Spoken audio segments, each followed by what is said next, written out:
మనుషుడు సంఘజీవి. ఎప్పుడు ఎవరితో ఒకరితో స్నేహం చేయాలి అని ప్రతి మనిషి మనసు తహతహలాడుతుంది. ఒంటరిగా ఉండటానికి ఇష్టపడేది, నాలుగు గోడల మధ్యలో నేను ఉండాలి అని కోరుకునేది. కొంతమంది మానసిక రోగులు అలా కోరుకుంటారు. కొంచెం ఇంకిత జ్ఞానం కలిగిన ఏ వ్యక్తి అయినా సంఘజీవిగా నలుగురు మధ్యలో తను బ్రతకాలని కోరుకుంటాడు. మనిషి కాదు, సింహం అంటాం చూసారా? మీలో ఎవరైనా సింహంతో స్నేహం చేయడానికి ఇష్టపడతారా? ఇష్టపడేవాళ్ళు ఉంటే చేయి పైకి ఎత్తంటే పూలదండేసి ఫోటో వేస్తాం. ఆ తర్వాత వేయాల్సింది ఫోటోనే కదా. అయితే అది ఎంత క్రూరమైనదిగా మనకు కనపడుతుంది. కానీ ఆ సింహం కూడా స్నేహం కొరకు తహతహలాడుతుందట. లయన్ ఏ సోషల్ యానిమల్ అని అంటారు. నిజమే. ఆకాశం క్రింద భూమికి పైన జీవించే ప్రతి జీవరాశి స్నేహాన్ని కోరుకుంటాయి. ఆకాశ పక్షులు మొదలుకొని, భూమి మీద సంచరించే జంతువులు మొదలుకొని, నాసిక రంధ్రాలలో ఊపిరి ఉన్న మనుషుని వరకు స్నేహాన్ని కోరుకుంటూ ఉంటారు. అయితే స్నేహం ఒక మనిషి మీద ఎంత ప్రభావితం చూపిస్తుందంటే, ఓ పెద్ద ఆయన ఇలా అంటాడు, నీ స్నేహితుడు ఎవరో చెప్పు, నీవెవరివో నేను చెప్తా. నువ్వు ఎవరితో స్నేహం చేస్తున్నావో నాకు చెప్పు, నీ వ్యక్తిత్వం ఎలా ఉంటుందో చెప్తా. అదేంటి సార్, నా వ్యక్తిత్వం ఎలాంటిదో మీరు చెప్పాలంటే నా దగ్గరకు వచ్చి నన్ను స్టడీ చేయాలి కదా. నన్ను స్టడీ చేయకుండా నీ స్నేహితుడు ఎవరో చెప్పు అని అంటావేంటి అని అనటానికి వీల్లేదు. ఏ గూటి పక్షులు ఆ గూటికి చేరతాయి అన్నట్లుగా ఓ తాగుబోతు వ్యక్తి తాగుబోతుల స్నేహాన్నే కోరుకుంటాడు. ఒరే తాగొద్దురా, ఊపిరితిత్తులు పాడైపోతాయిరా, జీవితం నాశనం అయిపోద్దురా అని ఎవడైనా చెప్పాడు అనుకో, అది ఆడు చచ్చే వరకు వాడి దగ్గరికి వెళ్ళటం. ఎందుకో తెలుసా? నేను ఈ వ్యక్తి దగ్గరికి వెళ్తే పద్దాకలు నా తప్పులు చెప్తాడు. సిగరెట్ తాగొద్దంటాడు, స్మోకింగ్ చేయొద్దంటాడు, నా పొరపాట్లు పద్దాకలు చెప్తాడు. అబ్బాబ్బాబ్బా, అసలు ఈ ముఖం సచ్చినా కూడా చూడను అని మనిషి ఆలోచిస్తాడు. ఆ కోణంలో వెళ్తాడు. మీకు తెలుసా, మంచి ప్రార్థనాపరులు ఎప్పుడు ప్రార్థనాపరుల స్నేహాన్ని కోరుకుంటారు. నీ వ్యక్తిత్వం మీద బహుగా ప్రభావితం చేసేది నీ స్నేహం. బైబిల్లో ఓ చెడ్డ స్నేహితుడిని కలిగిన ఒక వ్యక్తి వాస్తవంగా రాజు కావాలి. ఆ చెడ్డ స్నేహితుడు ఇచ్చిన ఆలోచనను బట్టి రాజు కాకపోగా అత్యంత దారుణంగా చంపబడ్డాడు, ఒక భయంకరమైన దుర్మార్గపు కార్యం చేసి. ఎవరై ఆ వ్యక్తి అని ఆలోచిస్తే మహారాజు అయిన దావీదు యొక్క జ్యేష్ఠ కుమారుడు. ఏం పేరు? అమ్నోను. దావీదు యొక్క జ్యేష్ఠ కుమారుడు. ఇశ్రాయేలీల హిస్టరీ మనం చూస్తే, ధర్మశాస్త్ర ప్రతులను మనం గమనిస్తే, తండ్రి రాజు అయితే ఆ రాజు తర్వాత రాజరికం వెరీ నెక్స్ట్ ఎవరికి వచ్చేది అంటే పెద్ద కుమారుడికే వచ్చేది. తండ్రి యాజకుడు, ఆ యాజకత్వపు బాధ్యతలు వెరీ నెక్స్ట్ ఎవరికి ఇచ్చేవాళ్ళు? పెద్ద కుమారుడికే ఇచ్చేవాళ్ళు. ఇప్పుడు దావీదు గారు రాజు, ఆయన రిటైర్మెంట్ అయ్యేటప్పుడు ఆ రాజరికపు వైభోగం వాస్తవంగా ఎవరికి ఇవ్వాలి? అమ్నోనుకి ఇవ్వాలి. కానీ బాధ ఏంటో తెలుసా? తాను రిటైర్మెంట్ కాకమునిపే అమ్నోను పర్మనెంట్గా రిటైర్మెంట్ అయిపోయాడు, చచ్చిపోయాడు. చచ్చిపోయాడు అనే కంటే కూడా చంపబడ్డాడు. ఎందుకు చంపబడ్డాడు? ఒక నీచమైన కార్యం చేశాడు. అన్య జనులలో కూడా ఎలాంటి కార్యాలు జరుగుతాయి. అన్ని జనులలో కూడా జరగని హేయమైన, లజ్జాకరమైన, జుగుప్సాకరమైన ఓ భయంకరమైన కార్యం అమ్నోను జీవితంలో జరిగింది. తాను తప్పు చేశాడు అనేది ఎంత వాస్తవమో, తన తప్పులో కొంత పాలు అతని స్నేహితుడిది కూడా ఉంది అనేది వాస్తవం. చిక్కిపోతున్నాడు మనోడు, రోజు రోజుకి చిక్కిపోతున్నాడు. స్నేహితుడు పసిగట్టాడు. ఏమిరా, ఏంటి చిక్కిపోతున్నావు? కాస్త కళ్ళు లోపలికి వెళ్ళిపోయినాయి, బొగ్గలు కొంటలు పడిపోయినాయి, ఆ ముఖంలో గ్లేజీనెస్ లేదే, పౌడర్ రాస్తున్నావు కానీ క్రీములు రాస్తున్నావు కానీ సావు కళ కనపడుతుంది కానీ జీవకళ కనపడలేదురా, ఏమైపోయింది నీకు, ఏంటి ముఖం ఎట్లా ఉంది అని అన్నాడు. అప్పుడు చెప్పాడు, తామారు మీద నాకు మనసుందిరా. ఎవర్రా తామారు? అదే మా నాన్న ఉన్నాడే దావీదు గారు. మరో భార్య కుమార్తె తామారు. ఏమంటావు ఇంతకీ? తామారు మీద నాకు మనసు వచ్చింది, నేను ఎలా అని ఒక దుర్మార్గపు మాట చెప్పాడు. స్నేహితుడు ఏం చేయాలి? స్నేహితుడు హితుడు అంటే మంచిని కోరేవాడు. స్నేహితుడు ఏం చేయాలి? రే, ఏం దుర్మార్గపు మాట. అసలు దేవుని బిడ్డలకి ఇది మనం చేయదగిందేనా? మీ నాన్న ఎవర్రా? ధర్మశాస్త్రాన్ని దివారాత్రులు పారాయణం చేసేవాడు. అలాంటి భక్తిపరుడి కడుపున నీకు ఎలాంటి దుర్బుద్ధి ఎట్లా పుట్టిందిరా? నీచమైన బుద్ధిరా. వాక్యం ఏం చెప్తుంది? నీచమైన బుద్ధిరా ఇది. పాపాన్ని మూటగట్టుకుంటావు, బ్రతుకు నాశనం అయిపోద్ది, జాగ్రత్త, జీవితం నాశనం అయిపోద్ది అని స్నేహితుడు హెచ్చరించాలి. హెచ్చరించకపోగా ఎగదూశాడు. ఒక తంత్రగొండితో కొన్న కుయుక్తినిచ్చి, ఇదిగో ఇట్లా ఇట్లా ఇట్లా మీ నాన్నతో చెప్పు, నీకు ఆరోగ్యం బాగలేదని మంచమేను పండుకో, ఏమినైనా ఇట్లా ఉన్నావంటాడు, అడుగు మీ నాన్నని, చెల్లిని తామారిని నా ఇంట్లోకి వచ్చి రొట్టె చేయమన్నానా, కొంచెం చెల్లి చేతితో రొట్టె తింటాను, కొంచెం ఆరోగ్యం కుదురు పడిద్ది అని చెప్పు, నీ అనారోగ్య స్థితి చూసి తామారును పంపిస్తాడు అప్ అని చెప్పాడు. ఇటు చిక్కిపోతున్నాడు. కొంతమంది యవ్వన బిడ్డలు కూడా చూడండి, చిక్కిపోతూ ఉంటారు. నిద్రపట్టదాడికి ఇంట్లో కూర్చోడు, కాలుగాలిని పిల్లిలాగా ఇటు అటు తిరుగుతూ ఉంటాడు, గడ్డం పెంచుకుంటూ ఉంటాడు, ఆ జుట్టు కూడా అదే రకంగా పెట్టుకొని ఉంటాడు. తల్లికి అర్థం కాదు, అరే వీడు రోజు రోజుకు చిక్కిపోతున్నాడు ఏంట్రా, ఈ చిన్నోడు ఎందుకు చిక్కిపోతున్నాడు? ఎక్కడో తప్పటడిగేశాడు. కొంతమంది యవ్వన బిడ్డల జీవితాలు ఈరోజు చిక్కిపోవటానికి కారణం ఏంటంటే, చెడు స్నేహాలలో ఆ అమ్మాయిని ప్రేమించాను, ఈ అమ్మాయిని ప్రేమించానని బాధ్యత మరిచి తల్లిదండ్రులు కష్టపడి పిల్లల్ని చదివిస్తూ ఉంటే వారి కష్టపు విలువ తెలియక ఆ అమ్మాయిని ప్రేమించాను, ఈ అమ్మాయిని ప్రేమించానని చిక్కిపోయే చిన్నోళ్ళు కొంతమంది ఉన్నారు. ఆ చిక్కిపోయే చిన్నోళ్ళలో అమ్నోను ఒకడు. సరే, చెప్పాల్సినోడికి చెప్పకుండా ఓ చెడ్డ స్నేహితుడికి చెప్పాడు. ఆ చెడ్డ స్నేహితుడు ఇలాంటి పనికిమాలిన ఆలోచన ఇచ్చాడు. చెల్లి రానే వచ్చింది, రొట్టెలు చేస్తూ ఉంది. ఆ రొట్టెలు చేసే పరంపరలో రొట్టెలు చేసి అన్న దగ్గరికి తీసుకెళ్ళింది. ఎవరూ లేరు, చేయకూడని హేయమైన కార్యం చేయటానికి ఒడిగట్టాడు. పాపం ఆ చెల్లి అంటది, అన్నా నేను నీకు చెల్లెల్ని, అన్నా నేను నీకు చెల్లెల్ని. ఇలాంటి ఘాతకానికి ఒడిగట్టకన్నా ఆ చెల్లి బ్రతిమలాడింది. నేను నీ చెల్లిని అని వాడికి చెప్పినా ఇంత కూడా మనసుకెక్కల. తమ్ముళ్ళు చెల్లెలు, ఒక తండ్రిగా చెప్తున్నా, నీ కళ్ళకు పాపపు పొరలు కప్పుకుంటే, కాముకత్వపు పొరలు కప్పుకుంటే, వ్యభిచారపు పొరలు నిన్ను కప్పుకుంటే, దురాశలతో కూడుకున్న పొరలు నిన్ను కప్పుకుంటే, అది చెల్లా తెల్లా ఇంకిత జ్ఞానం నీకుండదు. నా భార్య పరాయి వాడి భార్య ఇంకిత జ్ఞానం నీకుండదు. నేను చేసే తప్ప ఒప్ప ఇంత కూడా ఇంకిత జ్ఞానం ఉండదు. ఇంకిత జ్ఞానం ఉండకపోగా నీ మనసేమనిపిస్తో తెలుసా? నేను చేసేది రైటే, నేను వెళ్ళే త్రోవ రైటే, నేను చేస్తున్న మార్గం రైటే. ఈరోజు ప్రపంచ దేశాల్లో లజ్జాకరమైన కార్యక్రమాలు జరుగుతున్నాయి. దైవ సన్నిధిలో నిలవబడి చెప్పుకోవటానికి కూడా ఎందుకురా దైవజనులు ఎలాంటి మాటలు చెప్తారు ఫుల్ ఫీట్ మీద అని అనుకునేటట్లుగా లజ్జాకరమైన హేయమైన కార్యక్రమాలు గమనించండి, అన్ని జనుల్లో జరుగుతున్నాయి. నిజ దేవుని నమ్ముకున్న, పవిత్రమైన దేవుని నమ్ముకున్న క్రైస్తవుల కుటుంబాల్లో కూడా ఇవి జరుగుతున్నాయి. అది కృష్ణా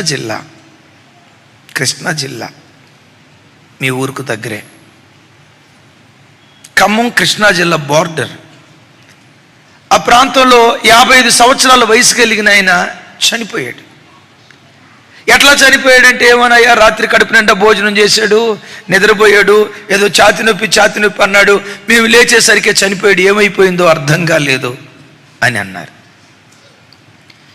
సరే, సమాధి కార్యక్రమాలకు అన్ని కార్యక్రమాలు ఏర్పాటు చేస్తూ ఉన్నారు.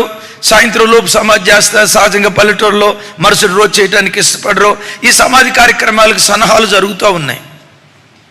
ఈలోపు చనిపోయిన ఆయన తమ్ముడు వచ్చి, మా అన్నకి ఎప్పుడు హార్ట్ స్ట్రోక్ రాలేదే, గుండె నొప్పి రాలేదే, అలాగని దీర్ఘదేహి ఏం కాదే, స్థూలకాయుడు ఏం కాదే, సన్నగా ఉండేవాడే, మా అన్నకు గుండె నొప్పి రావటం ఏంటి, మా అన్న మరణం మీద నాకు డౌట్ ఉంది. నోరుమోయవయ్యా, హార్ట్ స్ట్రోక్ లావుగా ఉన్న వాళ్ళకే వస్తుందా, సన్నగా ఉన్న వాళ్ళకి కూడా నోరుమోయ్ అని. లేదు లేదు లేదు లేదు లేదు లేదు దీని వెనక ఏదో అఘాయిత్యం జరిగినట్లుగా నాకు అనిపిస్తుంది. కేసు పెట్టారు. పోలీసు వాళ్ళు రానే వచ్చారు. పోస్ట్ మాస్టర్కి తీసుకెళ్లారు.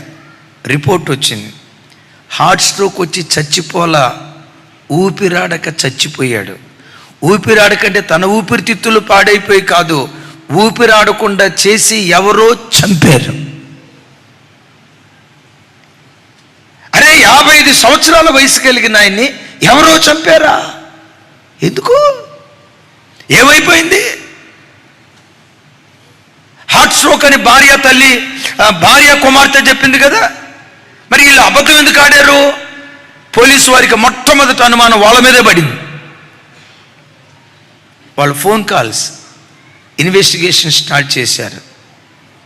దైవ సన్నిధిలో చెప్పకూడదు. పాపపు పొరలు ఎంత భయంకరమైనవో, చీకటి పొరలు ఎంత భయంకరమైనవో తెలియచేయడానికి ఈ మాట చెప్తున్నాను. మీలో ఎవరైనా యవన బిడ్డలారా, అలాగని అపవిత్రత యవన బిడ్డలకే కాదు, చచ్చే ముసలివాడి వరకు కాముకత్వం ప్రజలను ఏలుబడి చేస్తుంది. చనిపోయే ఆఖరి క్షణాల వరకు యవ్వన దురాశలని నేలుబడి చేస్తాయి. అందుకని దైవ సన్నిధిలో ఈ మాట చెప్తూ ఉన్నాను. ఏం జరిగింది? ఇన్వెస్టిగేషన్ చేస్తే విచిత్రం ఏంటో తెలుసా?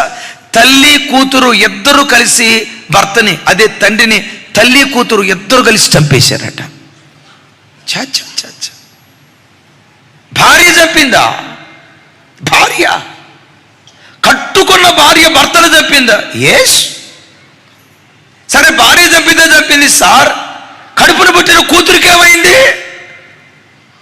కన్న గర్భం కదా, 25 సంవత్సరాలు పెంచిన తండ్రి కదా, రెక్కల ముక్కలు చేసుకొని ఆ కూతురు ప్రతి అవసరత తీర్చిన తండ్రి కదా.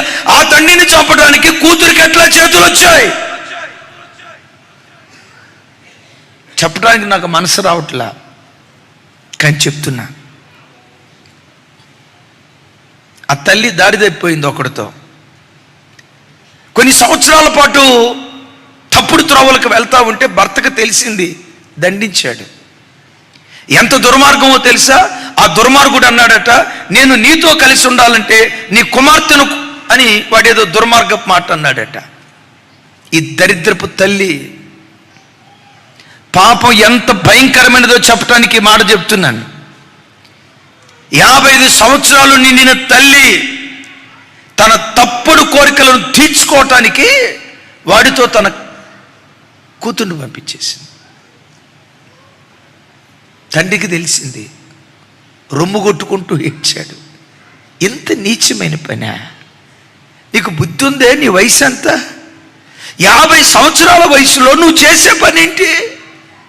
కూతురు కాళ్ళు పట్టుకున్నాడు. ఒకవేళ మీరే కనుక ఇలా చేస్తే ఇంటి గుట్టు బయట పెడతా అని ఆ రాత్రి రచ్చ చేశాడట. ఇంటి గుట్టు బయట పెట్టేదాకా నిన్నెందుకు బ్రతకనిస్తాం? తల్లి కూతురు ఇద్దరు కలిసి వాడిని పిలిచారట. రాత్రి ఫుల్గా అన్నంలో మత్తు మందు కలిపారట. వాడు కడుపు నిండా తిన్నాడు. పాపం ఆ బిడ్డ గాఢ నిద్రలో ఉంటే కన్న కూతురు తండ్రి ముఖం మీద దిండేసి అదిమితే, కట్టుకున్న భార్య కాళ్ళు పట్టుకుంటే వాడు ఛాతి మీద కూర్చొని గొంతు నిలువుతో చంపేశారట. కన్న కూతురు, కడుపున పుట్టిన కూతురు కన్న తండ్రిని చంపింది సార్. 25 సంవత్సరాలు కాపురం చేసిన భార్య భర్తను పొట్టన పెట్టుకుంది సార్. ఎందుకో తెలుసా? పాపం అంత భయంకరమైనది, అపవిత్రత అంత భయంకరమైనది. ఈరోజు వాక్యం వింటున్న దైవజనమా, యవన బిడ్డలారా, వాక్యం వింటున్న అయ్యలారా, పాపం అగ్ని లాంటిది. ఒకడు అగ్నిని ఒడిలో వేసుకుంటే ఆ అగ్ని బట్టను కాల్చకుండా ఉంటుందా? అగ్ని బట్టను కాల్చుతుందేమో. నా వైపు చూడండి. అగ్ని బట్టను కాల్చేస్తుందేమో, పాపం బ్రతుకులను కాల్చేస్తుంది. పాపం బ్రతుకులను కాల్చేస్తుంది. మీలో ఎవరైనా అలాంటి పాపపు ఛాయలకు వెళ్ళాలనే మనస్సు లేదా ఆల్రెడీ ఆ పాపపు ఛాయల్లో ఎవరైనా పడినట్లుగా జ్ఞాపకం ఉంటే, తమ్ముడు, నిన్ను ప్రేమించి నిన్ను ప్రేమించి నిన్ను ప్రేమించి నిన్ను ప్రేమించి ప్రభు ముఖాముఖిగా నీతో మాట్లాడుతూ ఉండగా ప్రతి విధమైన పాపపు ఊబిలో నుంచి దేవుని కృపను బట్టి బయటకు వచ్చుదువుగాక. పెద్దగా చెప్తాం ఆమేన్. పెద్దగా చెప్తాం ఆమేన్. ఇలాంటి చెడ్డ స్నేహితుడు మీ ఎదుట నిలవబడిన నేనున్నా. నేనేదో గొప్ప భక్తి పరుణ్ణని చెప్పడానికి కాదు. 1995 సంవత్సరంలో నేను హైదరాబాద్ వచ్చా. ఒక్కడే ఒంటరిగా వచ్చా. ఆ తర్వాత నాకు ఒక రూమ్మేట్స్ ఏర్పడ్డారు.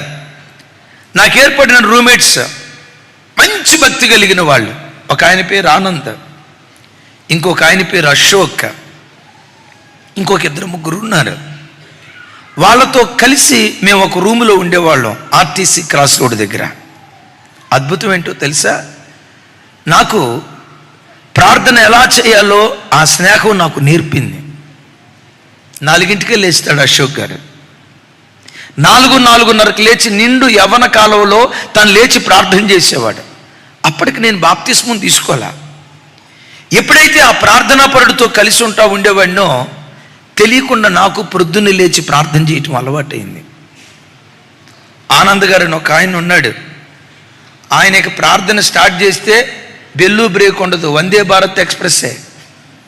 ఇక్కడ స్టార్ట్ అయిందంటే ఎక్కడో ఖమ్మంలో ఆగుతుంది, ఆ తర్వాత ఎక్కడ విజయవాడలో ఆగుతుంది.